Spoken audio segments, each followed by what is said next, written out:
북극 항로의 시작점이 왜 러시아도 중국도 아닌 부산인지 이 질문부터 던져야 합니다. 유럽으로 향하는 해상 물류는 기존 항로보다 최대 40% 짧아지고 시간으로는 약 10일이 줄어듭니다. 이건 단순한 거리 단축이 아닙니다. 누가 새로운 기준을 먼저 만들 것인가의 문제죠. 20세기 지정학자 맥킨던은 이렇게 말했습니다. 길을 지배하는 자가 질서를 만든다. 그렇다면 묻고 싶습니다. 북극이라는 새로운 길 앞에서 왜 한국은 검토가 아니라 실험선을 먼저 띄운 국가가 됐을까요? 그 답은 부산이라는 항만을 보면 드러납니다. 부산항은 이미 연간 2200만 TEU 이상을 처리하는 세계 상위권 환적항입니다. 아시아 전역에서 모인 화물이 한 번에 유럽으로 연결될 수 있는 구조를 이미 갖추고 있었죠. 그래서 북극 항로는 새로 만들어야 할 길이 아니라 기존 물류망 위에 얹히는 길이 됩니다.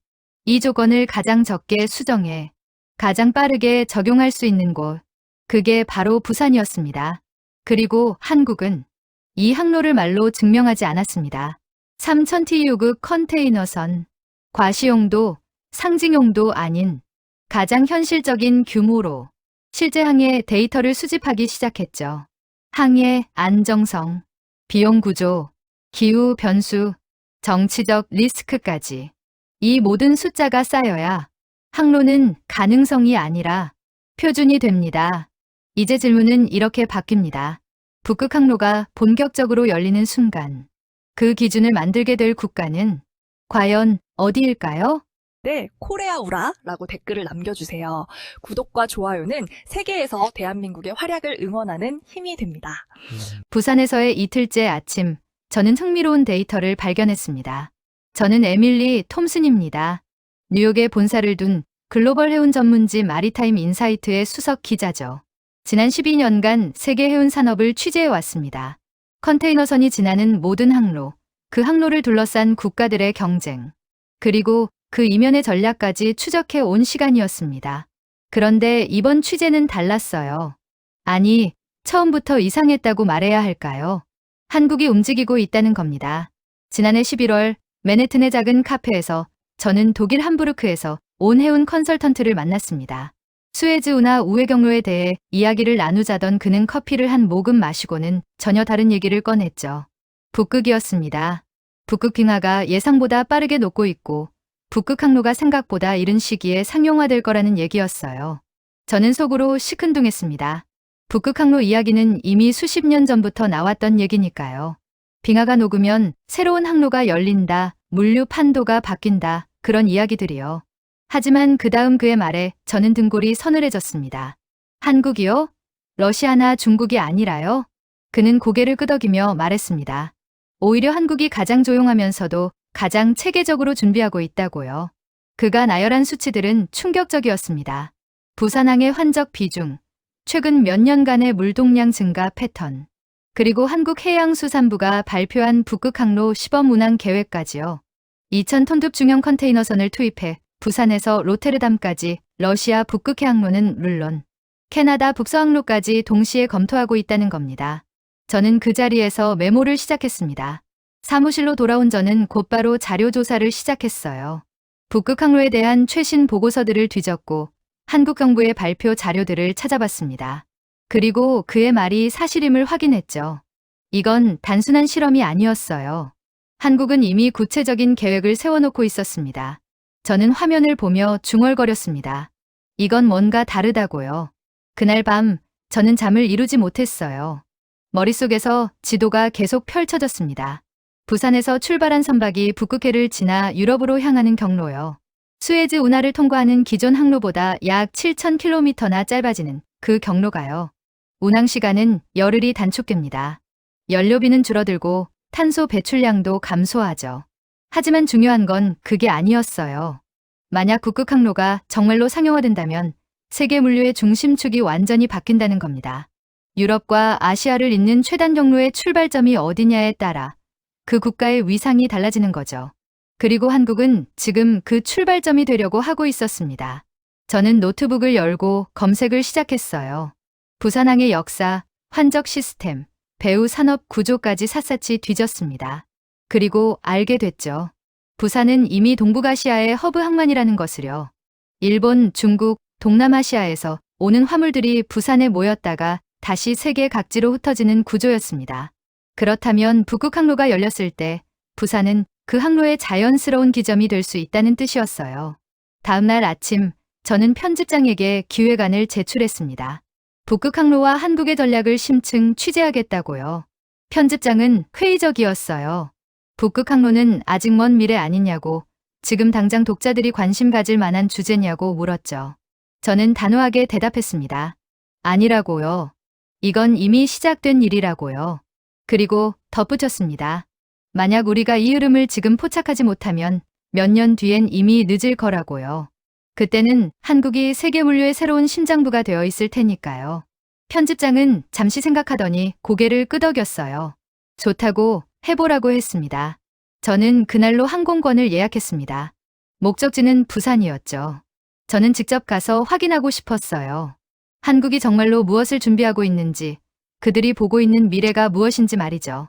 비행기 안에서 창밖을 바라보며 저는 생각했습니다. 항로는 갑자기 생기지 않는다고요. 자연이 얼음을 녹여도 그 길을 쓸 준비는 사람이 해야 한다고요. 그리고 지금 한국은 그 준비를 하고 있었습니다. 착륙 직전 부산의 야경이 보였어요. 컨테이너 크레인들이 불빛을 밝히며 쉬지 않고 움직이고 있었죠. 저는 그 광경을 보며 직감했습니다. 여기가 시작점이 될 거라고요. 북극의 얼음이 녹는 소리가 들리는 곳, 새로운 시대가 열리는 그 출발선이 바로 여기라고요. 부산에 도착한 첫날, 저는 곧바로 부산항으로 향했습니다. 새벽 6시였어요. 항만은 이미 깨어 있었죠. 컨테이너 크레인들이 쉬지 않고 움직이고 트럭들이 줄지어 화물을 실어 나르고 있었습니다. 저는 항만 전망대에 올라 그 광경을 내려다봤어요. 압도적이었습니다.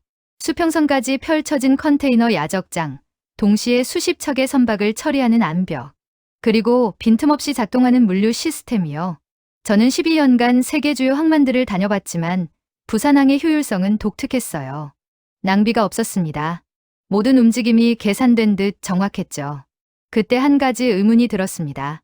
왜 하필 부산일까요? 북극 항로 논의가 시작됐을 때 많은 전문가들이 중국 항만들을 거론했어요. 상하이, 칭다오, 닝보 같은 거대 항만들 말이죠. 물동량으로만 보면 중국 항만들이 압도적이니까요. 실제로 2023년 기준 중국의 북극 항로 이용 선박은 34척으로 2016년 7척에 비해 5배 가까이 증가했습니다. 하지만 저는 곧 깨달았어요. 북극 항로에서 중요한 건 단순한 물동량이 아니라는 걸요. 오전 10시 저는 한국해양수산개발원의 김 박사를 만났습니다. 그는 북극 항로 연구를 10년 넘게 해온 전문가였죠. 저는 단도직입적으로 물었어요. 왜 부산이냐고요? 김 박사는 잠시 생각하더니 질문으로 답했습니다. 기자님, 북극 항로의 본질이 뭐라고 생각하시나요? 저는 당연하다는 듯 대답했죠. 거리 단축 아닌가요? 수에즈 운하를 거치는 기존 항로보다 약 7,000km. 운항일수로는 열흘을 줄일 수 있잖아요. 김 박사는 고개를 끄덕였습니다. 맞습니다. 하지만 그게 전부가 아니에요. 진짜 핵심은 연결성입니다. 연결성이요? 그렇습니다. 북극 항로를 통과한 화물이 최종 목적지까지 가려면 어떻게 해야 할까요? 유럽 항만에 도착한 뒤 다시 각국으로 분산돼야 하죠. 그 과정이 효율적이려면 출발지부터 화물이 제대로 모여 있어야 합니다. 아시아 각국에서 온 화물들이 한 곳에 집결했다가 한꺼번에 출발하는 시스템 말이에요. 저는 그제야 이해했습니다. 부산항은 이미 그런 시스템을 갖추고 있었던 거죠. 김 박사는 자료를 펼쳐 보여줬어요. 부산항의 환적 비중은 전체 물동량의 약 45%에 달합니다. 일본, 중국 남부, 동남아시아, 심지어 인도에서까지 화물이 부산으로 모여요. 여기서 다시 분류되고 재배치돼 세계 각지로 나가죠. 이미 부산은 동북아시아의 허브 항만 역할을 하고 있습니다. 그렇다면 북극 항로가 열리면 부산은 자연스럽게 그 항로의 기점이 됩니다. 새로운 인프라를 건설할 필요도 없어요. 기존 시스템에 북극 항로만 추가하면 되니까요. 이게 부산의 강점입니다. 저는 노트에 메모를 하면서 물었습니다. 하지만 중국도 같은 시스템을 만들 수 있지 않나요? 김 박사는 고개를 저었어요. 물론 중국도 시도하겠죠.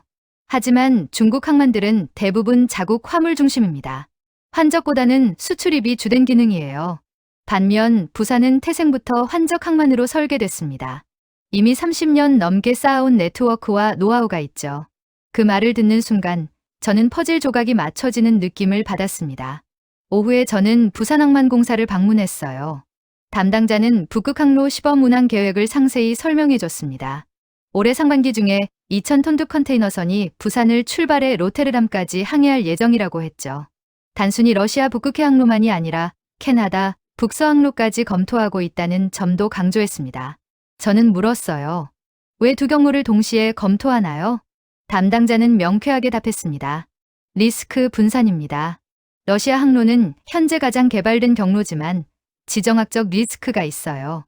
반면 캐나다 항로는 아직 개발 초기 단계지만 정치적으로 안정적이죠.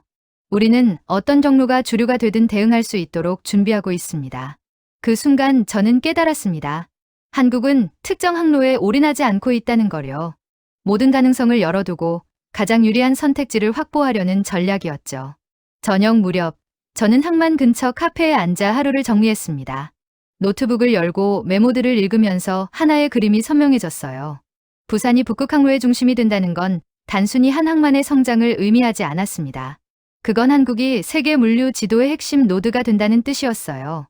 아시아와 유럽을 잇는 최단 항로의 출발점, 수십억 달러의 화물이 거쳐가는 관문, 그리고 그 흐름을 통제할 수 있는 위치 말이죠. 저는 창밖을 바라봤습니다. 해가 지고 있었고 항만의 조명들이 하나둘 켜지기 시작했어요. 크레인들은 여전히 쉬지 않고 움직이고 있었죠. 조용한 거인이라는 표현이 떠올랐습니다. 한국은 큰 소리치지 않았어요. 화려한 선언도 없었죠. 그저 묵묵히 준비하고 있었습니다. 시스템을 다듬고 경로를 연구하고 가능성을 시험하면서요. 그리고 저는 확신했습니다. 이 조용한 거인이 깨어날 때 세계는 놀랄 거라고요. 북극의 얼음이 녹는 속도만큼이나 빠르게 한국은 새로운 중심으로 떠오를 것이라고요. 저는 노트북을 덮고 내일의 일정을 확인했습니다. 아직 취재는 시작에 불과했으니까요. 이 나라가 준비한 것이 정확히 무엇인지, 그 전략의 깊이가 어디까지인지 더 파고들어야 했습니다. 부산의 밤은 깊어가고 있었지만 항만의 불빛은 꺼지지 않았습니다. 마치 잠들지 않는 심장처럼 이곳은 계속 뛰고 있었어요.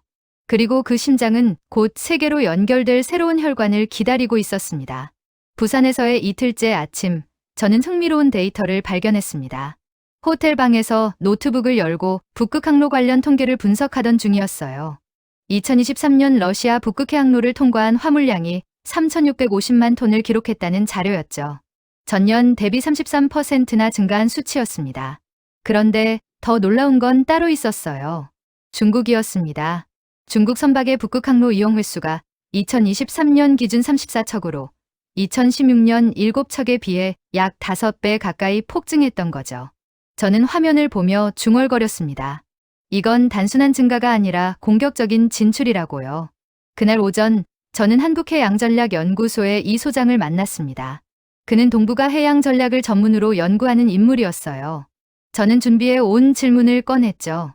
중국의 움직임을 어떻게 보시나요? 이 소장은 창밖을 바라보며 천천히 입을 열었습니다. 중국은 북극을 자국의 1대1로 전략에 포함시켰어요. 이른바 빙상 실크로드라고 부르죠. 그들은 이미 러시아와 긴밀히 협력하고 있고 북극 항로 개발에 막대한 자본을 투입하고 있습니다. 저는 메모하며 물었어요. 그렇다면 한국은 뒤처진 건가요? 이 소장은 고개를 저었습니다. 아닙니다. 오히려 한국은 중국과 다른 방식으로 접근하고 있어요. 중국이 양으로 밀어붙인다면 한국은 질로 승부하는 겁니다. 질이요? 네, 효율성과 시스템입니다. 중국은 자국 화물을 실어 나르는 데 집중하고 있어요. 하지만 한국은 아시아 전역의 화물을 모아서 재분배하는 허브 역할을 노리는 겁니다. 단순히 자국 물량만으로는 북극 항로의 경제성을 확보하기 어렵거든요. 여러 나라의 화물을 통합해야 규모의 경제가 만들어집니다. 저는 고개를 끄덕였어요. 부산항의 환적 시스템이 바로 그 강점이라는 얘기군요. 맞습니다. 그리고 한국에는 또 다른 무기가 있어요. 바로 기술력입니다. 이 소장은 자료를 꺼내 보여줬습니다. 한국은 쇠빙선 건조 기술에서 세계 최고 수준이에요. 북극 항로를 안전하게 운항하려면 얼음을 뚫고 지나갈 수 있는 선박이 필요하죠. 한국 그 선소들은 이미 여러 척의 쇠빙 LNG 운반선을 건조한 경험이 있습니다. 저는 흥미가 생겼어요. 그럼 북극 항로용 선박도 한국에서 만들 수 있다는 건가요? 물론입니다. 그리고 이건 단순히 배를 만드는 게 아니에요. 북극 운항에 필요한 모든 기술, 즉 내빙 설계, 극한 환경 대응 시스템, 안전 장비까지 통합적으로 제공할 수 있다는 뜻입니다. 중국도 조선 능력은 있지만 북극 특화 기술에서는 한국이 앞서 있어요.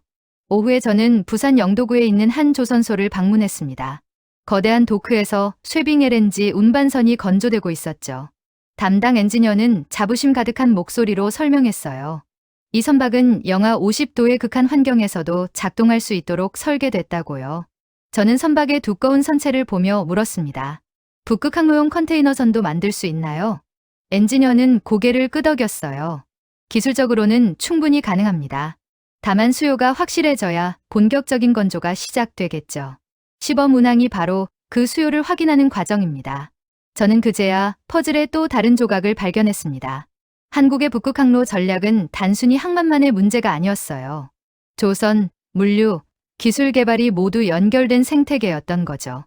저녁 무렵, 저는 해운대 해변을 걷고 있었습니다. 파도 소리를 들으며 생각을 정리했어요. 중국과 한국의 경쟁은 단순한 물동량 다툼이 아니었습니다. 이건 누가 북극 항로 시대의 표준을 만들 것인가의 싸움이었어요. 중국은 자본과 물량으로 밀어붙이고 있었습니다. 하지만 한국은 효율성, 기술력, 그리고 네트워크로 대응하고 있었죠. 마치 거인과 검객의 대결 같았어요. 거인은 힘으로 압도하려 하지만 검객은 정확한 타이밍과 기술로 승부하는 거죠. 저는 파도를 바라보며 생각했습니다. 북극의 얼음이 녹고 있어요. 그리고 그 얼음 위에서 보이지 않는 경주가 시작됐습니다. 누가 먼저 결승선에 도착할지는 아직 모릅니다. 하지만 한 가지는 확실했어요. 한국은 이미 출발선을 훨씬 앞서 나왔다는 것. 호텔로 돌아오는 길에 저는 문득 궁금해졌습니다. 한국 정부는 이 경쟁을 어떻게 보고 있을까요? 단순히 항만과 조선소만의 문제로 보고 있을까요? 아니면 더 큰 그림을 그리고 있을까요? 다음 날 일정을 확인했어요. 해양수산부 관계자와의 인터뷰가 잡혀 있었죠. 저는 내일이 기대됐습니다. 한국 정부의 전략 밑그림을 직접 들을 수 있을 테니까요. 방 안에서 노트북을 열고 마지막 메모를 적었습니다. 보이지 않는 경주는 이미 시작됐다. 그리고 가장 조용한 선수가 가장 멀리 나가 있다. 창밖으로 부산의 야경이 보였어요. 수많은 불빛들이 반짝이고 있었죠. 그 불빛 하나하나가 움직이는 화물이고 작동하는 시스템이고 준비되는 미래였습니다. 저는 커튼을 닫으며 중얼거렸어요. 내일은 더 깊이 들어가 보자고요. 이 나라가 준비한 진짜 전략이 무엇인지 말이죠.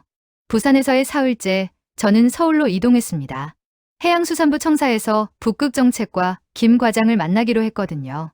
오전 10시 저는 회의실에 앉아 그를 기다렸어요. 벽에는 세계 지도가 걸려 있었고 북극해 부분에 여러 개의 표시가 되어 있었습니다. 김 과장이 들어왔어요. 그는 두꺼운 파일을 들고 있었죠. 저는 단도직입적으로 물었습니다. 한국 정부는 북극 항로를 언제부터 준비해 왔나요?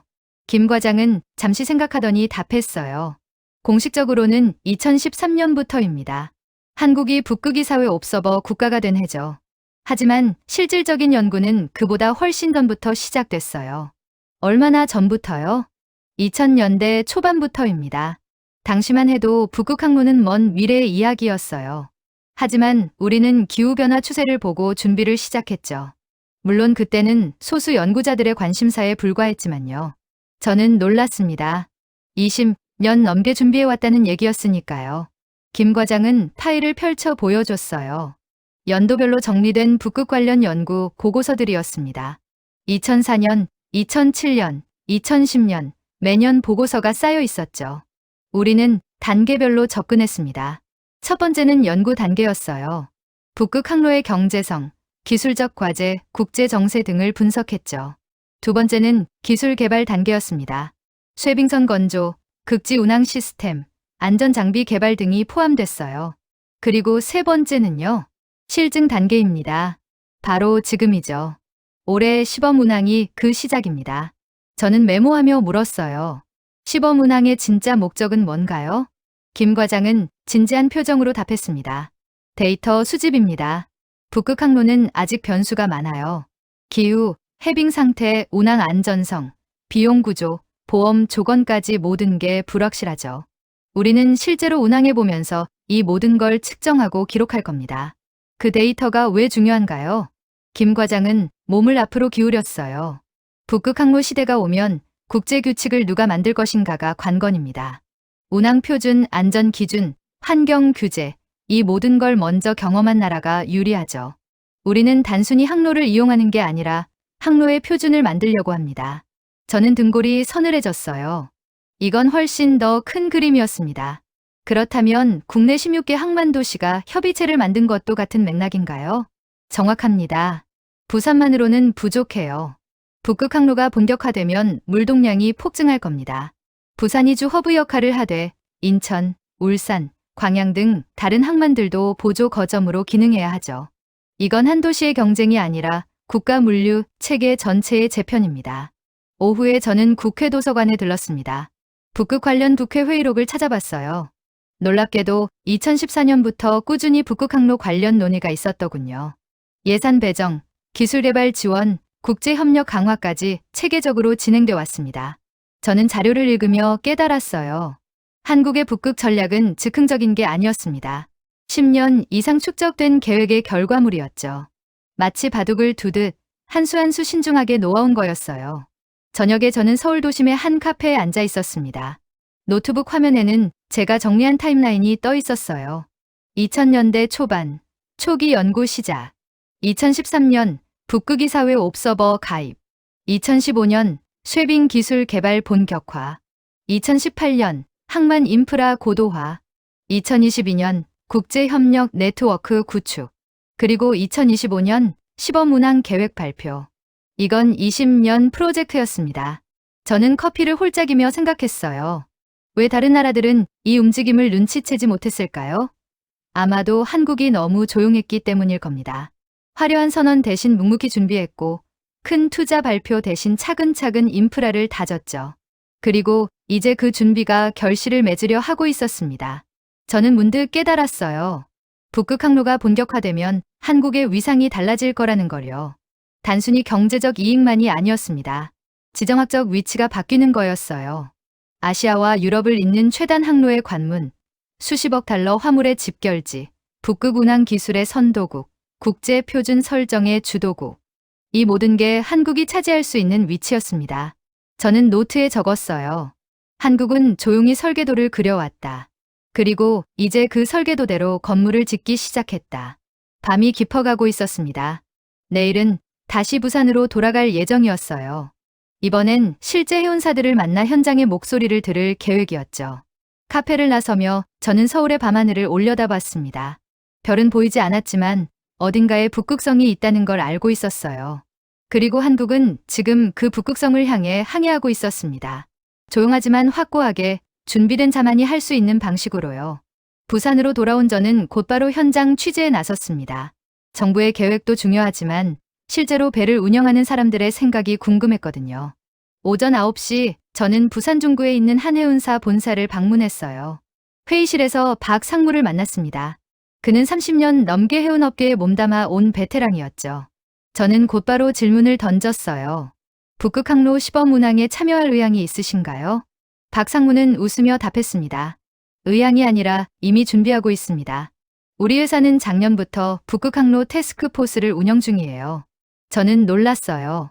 벌써요? 네, 늦은 감도 있죠. 사실 우리는 5년 전부터 북극 항로를 주시해 왔어요. 다만 실제 운항 계획을 세운 건 최근입니다. 무엇이 달라졌나요? 박 상무는 자료를 꺼내 보여줬습니다. 경제성입니다. 예전에는 북극 항로가 거리는 짧아도 비용이 더 들었어요. 쉐빙 에스코트 비용, 높은 보험료, 불확실한 기후 리스크 때문이죠. 하지만 최근 몇 년간 상황이 바뀌었습니다. 어떻게요? 첫째, 해빙 기간이 길어졌어요. 2023년엔 약 넉 달간 항해가 가능했습니다. 둘째, 러시아가 인프라에 투자하면서 쉐빙 지원 비용이 낮아졌죠. 셋째, 수에즈 운하 통행료가 계속 오르고 있어요. 이 세 가지가 합쳐지면서 북극 항로의 경쟁력이 높아진 겁니다. 저는 메모하며 물었어요. 그럼 실제로 수익이 날 수 있다는 건가요? 박상무는 고개를 끄덕였습니다. 조건이 맞으면 가능합니다. 특히 고부가 가치 화물이라면요. 시간이 돈인 품목들, 예를 들어 전자제품이나 의약품 같은 거죠. 열을 빨리 도착하면 그만큼 재고 비용이 줄어들고 시장 대응이 빨라집니다. 오후에 저는 부산항 인근의 물류센터를 방문했어요. 여기서 최 센터장을 만났습니다. 그는 20년간 국제물류를 담당해 온 전문가였죠. 센터장님, 북극 항로가 열리면 물류 시스템이 어떻게 바뀌나요? 최 센터장은 창고 안을 가리키며 설명했습니다. 지금은 유럽행 화물이 이곳에 평균 5일에서 7일 정도 머물러요. 선적 스케줄을 맞추기 위해서죠.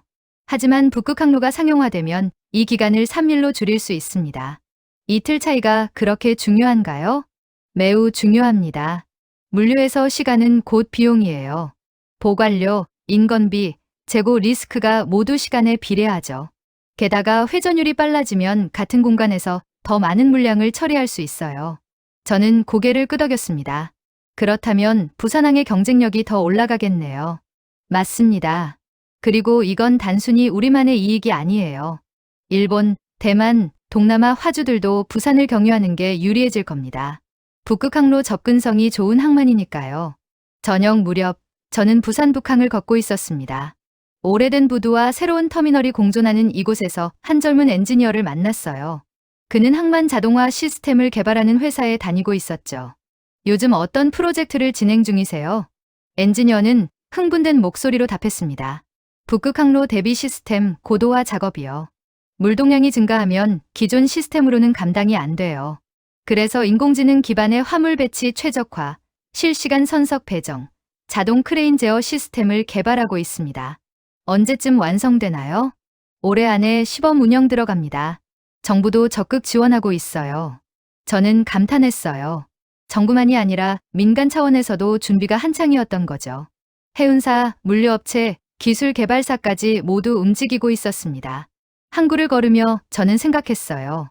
한국의 강점이 뭘까요? 큰 규모도 아니고 막대한 자본도 아니었습니다. 바로 속도와 통합이었어요. 정부가 방향을 제시하면 민간이 빠르게 따라오고 각 부문이 유기적으로 연결돼 움직이는 시스템. 이게 한국만의 경쟁력이었죠. 저는 부두 끝에 서서 바다를 바라봤습니다. 저 멀리 수평선 너머에 북극이 있었어요. 그리고 그 북극으로 가는 길목에 부산이 자리 잡고 있었죠. 문득 각 상무가 했던 말이 떠올랐습니다. 북극 항로는 기회입니다. 하지만 준비된 자만의 기회죠. 한국은 준비하고 있었습니다. 정부는 전략을 짜고 기업은 시스템을 만들고 기술자들은 인프라를 다지고 있었어요. 마치 오케스트라처럼 각자의 파트를 연주하면서 하나의 곡을 완성해 가고 있었죠. 저는 노트에 적었습니다. 현장은 이미 뛰고 있다. 조용하지만 확실하게. 호텔로 돌아오는 길에 저는 생각했어요. 이제 한 가지만 더 확인하면 될 것 같다고요. 바로 국제사회의 반응이었습니다. 다른 나라들은 한국의 움직임을 어떻게 보고 있을까요? 다음 날 저는 유럽의 물류 전문가들에게 이메일을 보낼 계획이었어요. 그들의 시각에서 본 한국의 북극 전략이 궁금했거든요. 창밖으로 부산의 불빛이 보였습니다. 잠들지 않는 도시, 멈추지 않는 항구. 이곳은 새로운 시대를 준비하고 있었어요. 그리고 저는 그 준비의 현장을 목격하고 있었습니다. 부산에서의 마지막 밤, 저는 노트북 앞에 앉아 유럽 전문가들의 답장을 읽고 있었습니다. 이틀 전 보낸 이메일에 대한 응답들이 속속 도착하고 있었거든요. 첫 번째 답장은 네덜란드 로테르담 항만공사의 얀 디렉터였어요. 그는 이렇게 썼습니다. 한국의 움직임을 흥미롭게 보고 있습니다. 부산 로테르담 시범 운항이 성공한다면 우리는 새로운 파트너를 얻게 되는 셈이죠. 솔직히 말하면 우리는 중국이나 일본을 예상했어요. 하지만 한국이 먼저 움직였습니다. 저는 화면을 보며 미소 지었어요. 유럽도 한국을 주목하기 시작했다는 증거였으니까요. 두 번째 답장은 독일 함부르크 대학의 슈미트 교수였습니다. 그는 북극항로 경제학 전문가였죠. 한국의 접근 방식이 인상적입니다. 다른 나라들이 정치적 수사에 머물 때 한국은 실질적 데이터를 수집하려 하고 있어요. 이건 매우 영리한 전략입니다. 저는 고개를 끄덕였습니다. 역시 전문가들은 알아보는군요. 세 번째는 노르웨이 북극연구소의 라르센 박사였어요.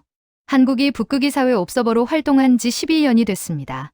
그동안 조용했지만 꾸준히 연구와 협력을 이어왔죠. 이번 시범 운항은 그 결실입니다. 우리는 한국을 신뢰할 수 있는 파트너로 봅니다. 저는 메모했어요. 국제사회에서 한국의 신뢰도가 높다는 점, 이것도 중요한 자산이었습니다. 다음 날 아침, 저는 인천공항으로 향했습니다. 일주일간의 한국 취재를 마치고 뉴욕으로 돌아갈 시간이었죠. 하지만 비행기에 오르기 전 마지막으로 한 사람을 더 만나기로 했어요. 공항 근처 카페에서 국제물류학회의 정 회장을 만났습니다. 그는 40년간 글로벌 물류를 연구해 온 원로 학자였어요. 회장님, 한국이 북극 항로의 허브가 될 수 있다고 보시나요? 정 회장은 잠시 생각하더니 답했습니다. 가능성은 충분합니다. 하지만 쉽지 않을 거예요. 중국과 러시아의 견제도 있을 테고 기후변화의 불확실성도 여전하죠. 그럼에도 한국이 도전하는 이유는 뭘까요? 정 회장은 창밖을 바라보며 말했어요. 한국은 선택의 여지가 없습니다. 자원도 없고 내수 시장도 작아요. 살아남으려면 세계와 연결돼야 하죠. 북극 항로는 그 연결의 새로운 통로입니다. 놓칠 수 없는 기회예요. 하지만 리스크가 크지 않나요? 물론입니다. 하지만 한국은 리스크 관리에 능숙해요. 여러 경로를 동시에 검토하고 단계별로 접근하고 실패 가능성을 최소화하는 방식이죠. 이번 시범 운항도 대형 선박이 아닌 중형급으로 시작하는 이유가 그겁니다. 저는 고개를 끄덕였어요. 한국은 모험가가 아니라 전략가였습니다. 비행기 안에서 저는 지난 일주일을 돌아봤습니다. 맨해튼 카페에서 시작된 호기심이 여기까지 이끌었어요. 그리고 저는 예상치 못한 발견을 했죠. 한국이라는 나라를 새롭게 보게 됐습니다. 작은 나라지만 전략적이고 조용하지만 치밀하고 겸손하지만 준비된 나라. 북극 항로를 통해 본 한국은 그런 곳이었어요. 저는 노트북을 열고 기사 초안을 작성하기 시작했습니다.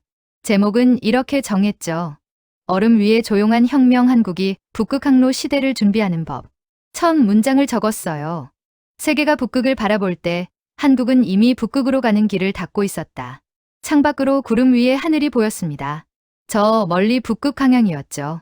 언젠가 이 하늘 아래로 한국 선박들이 유럽을 향해 달릴 거예요. 그리고 그 선박들은 단순히 화물만 싣고 가지 않을 겁니다. 한국의 기술, 한국의 전략, 한국의 미래를 함께 실어 나를 거예요. 저는 기사를 계속 써 내려갔습니다. 김 박사와의 인터뷰, 박 상무의 통찰, 최 센터장의 설명, 정 회장의 조언까지 모두 담았어요. 그리고 마지막에 이렇게 적었습니다. 북극 항로는 아직 미래의 이야기처럼 들린다. 하지만 어떤 나라는 그 미래를 현재로 만들고 있다. 바로 한국이다. 그들은 화려한 선언 대신 실질적 준비를 선택했고 큰 소리 대신 데이터를 모으고 있다. 그리고 그 조용한 준비가 곧 세계를 놀라게 할 것이다. 기사를 다 쓰고 나니 뉴욕이 가까워지고 있었어요. 착륙 전 저는 휴대폰으로 편집장에게 메시지를 보냈습니다. 큰 기사 준비됐습니다. 한국이 북극 항로의 게임 체인저가 될 수 있습니다. 편집장의 답장이 왔어요. 기대된다. 다음 주 커버 스토리로 가자. 저는 미소 지었습니다. 드디어 세계가 한국의 준비를 알게 될 거예요. 비행기가 착륙 준비에 들어갔습니다. 뉴욕의 불빛이 보이기 시작했죠. 하지만 제 머릿속에는 여전히 부산의 야경이 떠올랐어요. 쉬지 않고 움직이는 크레인들, 끊임없이 오가는 컨테이너들, 그리고 북극을 향한 준비. 저는 노트에 마지막 문장을 적었습니다. 지도를 다시 그려야 할 시간이 오고 있다. 그리고 그 새로운 지도의 중심에 한국이 서 있을 것이다. 착륙했습니다. 뉴욕이었지만 제 취재는 끝나지 않았어요. 이제 이 이야기를 세계에 전할 차례였으니까요. 뉴욕에 돌아온 지 사흘째 제 기사가 마리타임 인사이트 커버 스토리로 실렸습니다. 제목은 얼음 위의 조용한 혁명 한국이 북극 항로 시대를 여는 법이었죠. 온라인판은 새벽 6시에 올라갔고 오전 10시쯤 편집장에게서 전화가 왔어요. 에밀리, 조회수 봤어요? 아니요, 아직요. 지금 당장 확인해 보세요. 폭발적입니다. 저는 노트북을 열었습니다. 놀랐어요. 개시 4시간 만에 조회수가 10만을 넘었고 SNS 공유는 3,000건이 넘었습니다. 댓글란은 난리였죠. 한국이 이렇게 준비하고 있었다니 몰랐다. 중국만 보고 있었는데 정작 움직인 건 한국이었네. 부산이 차세대 물류 허브가 될 수도 있겠다. 오후에 로이터 통신에서 연락이 왔어요. 제 기사를 인용하고 싶다고 했죠. 이어서 블룸버그, 파이낸셜 타임스에서도 메일이 왔습니다. 모두 한국의 북극 전략에 관심을 보였어요. 저는 편집장에게 말했습니다. 이거 생각보다 큰 반향을 일으키고 있어요. 편집장은 웃으며 답했죠. 당신이 좋은 이야기를 찾아낸 겁니다. 사람들은 새로운 판도 변화에 목말라 있어요. 다음 날 더 놀라운 일이 벌어졌습니다. 한국해양수산부에서 공식 논평을 냈어요. 제 기사에 감사를 표하며 북극항로 시범 운항 계획을 재확인했죠. 그리고 올해 5월로 출항 시기를 구체화했습니다. 저는 그 뉴스를 보며 전율을 느꼈어요. 제 기사가 한국 정부의 공식 발표를 이끌어낸 거였으니까요. 그날 오후 독일 함부르크에서 슈미트 교수가 전화를 걸어왔습니다. 에밀리, 당신 기사 읽었어요. 정확한 분석입니다. 근데 한 가지 더 알려드릴 게 있어요. 무엇인가요? 유럽 항만들이 움직이기 시작했어요. 로테르담, 함부르크, 앤트워프 모두 한국과의 협력 가능성을 검토 중입니다. 당신 기사가 방아쇠를 당긴 셈이죠. 저는 놀랐습니다. 그 정도일 줄은 몰랐어요. 한국은 조용히 준비했지만 이제 세계가 주목하기 시작했어요. 그리고 그 주목은 구체적인 움직임으로 이어지고 있었습니다. 일주일 뒤 저는 워싱턴으로 출장을 갔어요. 미국 해운협회에서 북극항로 세미나가 열렸거든요. 저는 패널로 초청받았죠. 무대에 올라 청중을 바라봤습니다. 해운사 대표들, 정부 관계자들, 학자들이 가득했어요. 저는 마이크를 잡고 말했습니다. 저는 한국에서 놀라운 것을 봤습니다. 준비된 국가의 힘이었죠. 그들은 20년 넘게 북극을 연구했고 10년 넘게 인프라를 다졌으며 지금 실증 단계에 들어갔습니다. 이건 즉흥이 아닙니다. 전략입니다. 청중 중 한 명이 손을 들었어요. 미국 해운사 대표였죠. 그렇다면 우리는 뭘 해야 하나요? 저는 답했습니다. 주목하고 참여하고 배워야 합니다. 북극항로는 한국만의 기회가 아니에요. 하지만 한국은 그 기회를 먼저 잡으려 하고 있습니다. 우리가 할 일은 그들과 협력하는 겁니다. 세미나가 끝나고 많은 사람들이 제게 다가왔어요. 명함을 주고 더 자세한 이야기를 듣고 싶다고 했죠. 한 중국 해운사 대표는 솔직하게 말했습니다. 우리는 물량에만 집중했어요. 하지만 한국은 시스템을 만들고 있더군요. 이제야 그 차이를 깨달았습니다. 저는 고개를 끄덕였어요. 한국의 전략이 세계적으로 인정받기 시작한 겁니다. 뉴욕으로 돌아온 저는 후속 기사를 준비했습니다. 이번엔 북극항로 이후 변화하는 세계 물류 지도라는 제목이었어요. 한국을 중심으로 재편될 가능성이 있는 아시아 유럽 물류 네트워크를 분석하는 내용이었죠. 기사를 쓰면서 저는 깨달았습니다. 북극항로는 단순한 항로가 아니라는 걸요. 이건 국제 질서의 변화였어요. 기존의 수에즈 운하와 남방 항로에 의존하던 구조가 북극으로 확장되면서 지정학적 무게중심이 이동하는 거였죠. 그리고 그 새로운 중심에 한국이 자리 잡으려 하고 있었습니다. 저는 기사 마지막 부분에 이렇게 썼어요. 북극의 얼음이 녹으면서 새로운 길이 열리고 있다. 그리고 그 길의 출발점을 차지하기 위한 조용한 경쟁이 벌어지고 있다. 한국은 화려한 선언 대신 실질적 준비로 그 경쟁을 선도하고 있다. 세계는 이제 한국을 주목해야 한다. 왜냐하면 한국이 만드는 길이 곧 세계가 따라갈 길이 될 수 있기 때문이다. 기사를 완성하고 편집장에게 보냈어요. 답장이 곧 왔습니다. 완벽합니다. 내일 아침 톱으로 갑니다. 저는 창밖을 바라봤습니다. 뉴욕의 밤이었지만 제 머릿속에는 부산의 항구가 떠올랐어요. 그곳의 크레인들은 지금도 쉬지 않고 움직이고 있을 거예요. 준비하고 실험하고 미래를 만들면서요. 저는 미소 지었습니다. 제가 찾은 이야기가 세계를 움직이고 있었어요. 그리고 그 이야기의 주인공인 한국은 여전히 조용히 그러나 확고하게 자신의 길을 걷고 있었습니다. 북극을 향한 그 길 위에서요. 5월의 부산은 따뜻했습니다. 저는 다시 한국에 왔어요. 이번엔 관찰자가 아니라 증인으로 왔죠.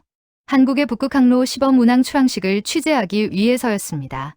부산항 국제여객 터미널 앞에는 많은 사람들이 모여 있었어요. 정부 관계자들, 해운사 대표들, 언론인들, 그리고 이 역사적 순간을 지켜보러 온 시민들까지요. 저는 그 사이에서 익숙한 얼굴들을 발견했습니다. 김 박사, 박 상무, 최 센터장 모두 와 있었죠. 오전 10시 출항식이 시작됐습니다. 해양수산부 장관이 무대에 올랐어요. 그는 차분한 목소리로 말했습니다. 오늘 우리는 새로운 항로의 첫 걸음을 내딛습니다. 부산에서 출발한 이 배는 북극해를 지나 로테르담에 도착할 것입니다. 이것은 단순한 항해가 아닙니다. 대한민국이 북극 시대를 준비해온 20여 년 노력의 결실이며 앞으로 다가올 미래를 향한 출발입니다. 박수가 터져 나왔어요. 저도 손뼉을 쳤습니다. 안벽에는 2,000톤급 컨테이너선이 정박해 있었어요. 선명은 한국희망호였죠. 선체에는 태극기와 함께 북극곰 그림이 그려져 있었습니다.